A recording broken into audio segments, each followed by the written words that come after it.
Au début, nous voyons un homme, Paul, fuir désespérément dans le chaos qui semble marquer la fin de la civilisation, avec des sirènes qui hurlent et des explosions qui retentissent en arrière-plan. Après sa fuite, nous voyons Paul dans un endroit isolé loin de la ville, berçant ses 2 enfants et les rassurant qu'ils seront en sécurité. 15 ans plus tard, Paul et ses fils jumeaux, Joseph et Thomas, vivent dans une ferme isolée. Paul les prépare à faire face à une menace indéterminée et, chaque soir, ils travaillent avec diligence pour s'assurer que leur maison est parfaitement sûre. Après le dîner, alors que Paul regarde ses fils jouer aux échecs, il remarque soudain que leur chien gratte le sol, les alertant de quelque chose d'étrange.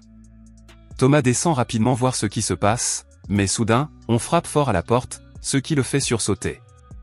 Paul entre alors en action et tente d'empêcher la personne qui se trouve à l'extérieur d'enfoncer la porte, avec l'aide de Thomas. Une fois que les coups ont cessé, il remonte à l'étage où Joseph leur fait part des observations qu'il a faites pendant qu'ils étaient en bas. Il explique que la créature a secoué la porte à 3 reprises.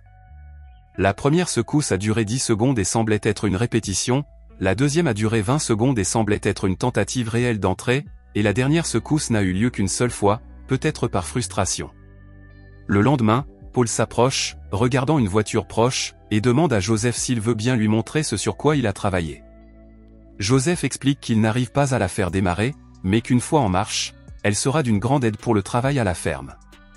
Paul vérifie la voiture et parvient à la faire démarrer. Lorsque Joseph lui demande ce qu'il a fait, Paul explique qu'il a simplement échangé les relais. Après avoir réussi à faire démarrer la voiture, Paul emmène Joseph dehors et lui apprend à conduire. De retour à la maison, Paul informe Joseph qu'il a besoin de lui et de son frère pour aller chercher du matériel à la rivière, car les couvre-fenêtres doivent être renforcés. Pendant le trajet jusqu'à la rivière, Thomas exprime sa frustration à Joseph, lui reprochant de se sentir bloqué. Joseph lui répond qu'il est libre d'aller où il veut car il n'a pas besoin de son aide. Thomas demande alors à Joseph d'arrêter la voiture et, en sortant, lui dit qu'il le retrouvera au même endroit avant le coucher du soleil pour rentrer ensemble. Thomas arrive ensuite à la ferme des Roses et c'est là que nous découvrons que Thomas a secrètement le béguin pour Charlotte, la fille de M et Madame Rose. D'autre part, alors qu'il récupère des provisions sur un vieux bateau naufragé, Joseph sent quelque chose d'étrange. Soudain, il est surpris par un cafard et, peu après, de nombreux cafards se mettent à voler et à grouiller autour de lui, l'enveloppant d'une étrange frénésie. À l'approche du crépuscule, Paul s'inquiète de plus en plus lorsqu'il s'aperçoit que ses enfants ne sont pas encore rentrés à la maison. Pendant ce temps, Joseph parvient à sortir du bateau, mais sa voiture refuse de démarrer, mais après de nombreuses tentatives, il parvient finalement à la faire démarrer. Thomas, quant à lui, court inconsidérément pour rentrer chez lui à temps, mais trébuche et tombe dans une crevasse. Lorsque Joseph arrive à la maison, il informe Paul du projet de Thomas de visiter la ferme des Roses et de sa promesse de revenir avant le coucher du soleil, mais il ne s'est pas présenté. Paul lui dit qu'il retournera voir son frère dans la matinée et, en attendant, demande à Joseph de sécuriser la maison. Pendant ce temps, Thomas reprend conscience et se retrouve dans une grotte. En regardant autour de lui, il rencontre une créature qui rôde dans l'obscurité. D'autre part, Joseph sent une présence à l'extérieur de la maison, ce qui accroît la tension de la situation. Thomas sort alors un couteau pour se protéger et, alors qu'il tente de s'enfuir, la créature l'attaque. Cependant, juste à temps, Paul arrive et intervient, délogeant la créature et la tuant finalement. Plus tard, Paul entre dans la grotte et rejoint Thomas, qui explique qu'il a glissé en courant. Paul leur propose de rester jusqu'à l'aube et demande à Thomas de l'aider à fermer l'entrée. D'autre part, pendant que Joseph dort, une créature se faufile dans la maison et étire son ongle pour confirmer qu'il dort profondément. Elle ouvre alors la porte et, s'approchant de Joseph, réagit promptement et l'enferme dans une cage. Pendant ce temps, Paul et Thomas se rendent compte que les créatures sortent d'en dessous d'eux et les piègent dans la grotte. Paul décide de poser un explosif et ordonne à Thomas de se tenir contre le mur pour plus de sécurité. Cependant, lors de l'explosion, Paul est blessé. Le lendemain matin, Joseph les retrouve et les ramène chez eux dans sa voiture. Mais ils ne savent pas quoi faire de leur père inconscient. Au bout d'un moment, Joseph raconte à Thomas que la nuit dernière, il a attrapé l'un d'entre eux en se servant de lui-même comme appât. Joseph leur raconte ensuite que la nuit précédente, les créatures n'ont mis que 8 minutes à entrer dans la maison et qu'elles n'étaient que 2. Il suggère que quelque chose ne va pas et qu'elles deviennent plus intelligentes. Thomas ajoute que M et Madame Rose ont dit que les créatures ne venaient presque jamais à la ferme des Roses et admet que c'est lui qui a tué les créatures dans la grotte et qu'il pense pouvoir faire de même avec celles qui se trouvent actuellement dans la cage. Ils s'aventurent tous deux à l'extérieur et, dès que la porte de la cage est ouverte, la créature sort rapidement et se retire dans un coin de la pièce. Avant qu'ils ne puissent agir, Rocco arrive et la créature tente de s'échapper. Cependant, Joseph agit rapidement et capture la créature, tandis que Thomas la décapite rapidement à l'aide d'une hache. Joseph informe Thomas qu'il a l'intention d'étudier et d'apprendre de la créature, mais Thomas lui demande s'il pense pouvoir la manger. Plus tard, à la suggestion de Thomas, ils emmènent leur père à la ferme des Roses, où Thomas explique la gravité de la situation à Madame Rose. Cette dernière les informe avec regret qu'elle n'a pas de médicaments en réserve et qu'elle ne peut pas accueillir une personne aussi gravement blessée. Charlotte offre sa chambre gratuitement, mais Madame Rose insiste pour que seul Thomas reste.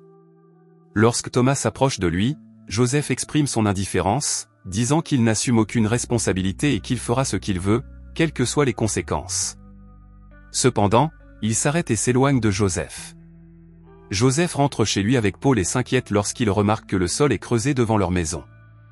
Il met rapidement Paul dans une chambre, puis se précipite dans la grange pour vérifier si les créatures n'ont pas créé un tunnel pour pénétrer dans la maison. Pendant ce temps, Thomas se confie à Charlotte, exprimant son incapacité à rester. Il lui demande si elle a des médicaments. Charlotte lui donne les médicaments et Thomas lui assure qu'il reviendra. Alors que Thomas s'apprête à rentrer chez lui, Hob l'intercepte en le menaçant de son arme. Thomas tente d'expliquer qu'il n'a pas le temps et que Charlotte lui a donné le médicament, mais Hob refuse de l'écouter.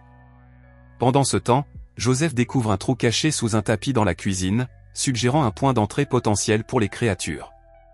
À la ferme des Roses, alors que Thomas est sur le point d'être abattu pour avoir volé le médicament, Hob tombe soudain dans un trou dans le sol et, avant que quiconque ne puisse comprendre quoi que ce soit, une créature émerge du trou. Entendant le vacarme, Monsieur Rose se réveille et a l'intention d'enquêter, mais il est rapidement attaqué par la créature, qui finit par causer la mort de M et Madame Rose. Lorsqu'une des créatures s'avance vers Thomas, Charlotte intervient en tirant sur elle et en la tuant pour protéger Thomas. À ce moment-là, alors qu'il quitte la grange, Charlotte informe Thomas que ses parents ont disparu, indiquant qu'ils doivent partir immédiatement. Ils atteignent ensuite la maison de Thomas, où Paul reprend également conscience. Joseph l'informe que les créatures ont creusé sous la maison et lui demande ce qu'il doit faire, ce à quoi Paul répond qu'il faut se battre. Les trois se précipitent alors dans la grange pour rassembler le matériel nécessaire à la lutte contre les créatures et Joseph souligne la nécessité de déplacer le congélateur à l'intérieur pour leur plan. Après avoir rassemblé tout ce dont ils ont besoin, ils retournent à la maison et Joseph demande 10 minutes pour se préparer. Pendant que Joseph se prépare, Thomas et Charlotte commencent à barricader les fenêtres. Mais Thomas se rend vite compte que les créatures essaient de pénétrer dans la maison. Ils se cachent tous les deux derrière la fenêtre, attendant que les créatures sortent. Dès qu'une créature sort de la fenêtre, Thomas lance une attaque, mais la créature s'avère d'abord trop forte. Thomas finit par la tuer et Charlotte en tue une autre en tirant dessus. Ils retrouvent Joseph, qui leur révèle son plan pour attirer les créatures dans la maison et, alors qu'il déplace le congélateur dans la chambre de Paul, ce dernier sort de la pièce. Il prend l'arme de Charlotte et tire sur le sol, l'affaiblissant. En avançant vers Paul, les créatures tombent à travers le plancher affaibli, mais l'une d'entre elles parvient à atteindre Paul. Thomas et Joseph sortent immédiatement pour aider leur père et, voyant ses fils se battre pour le protéger, Paul se rend compte que ces 15 années d'entraînement ont porté leurs fruits et, dans un moment de prise de conscience et de détermination, décide de se sacrifier pour sauver ses fils. Lorsque les créatures émergent, il y a une énorme explosion qui cause la mort de Paul et de nombreuses créatures. Cependant, grâce à leur présence dans le congélateur, les trois enfants survivent à l'explosion.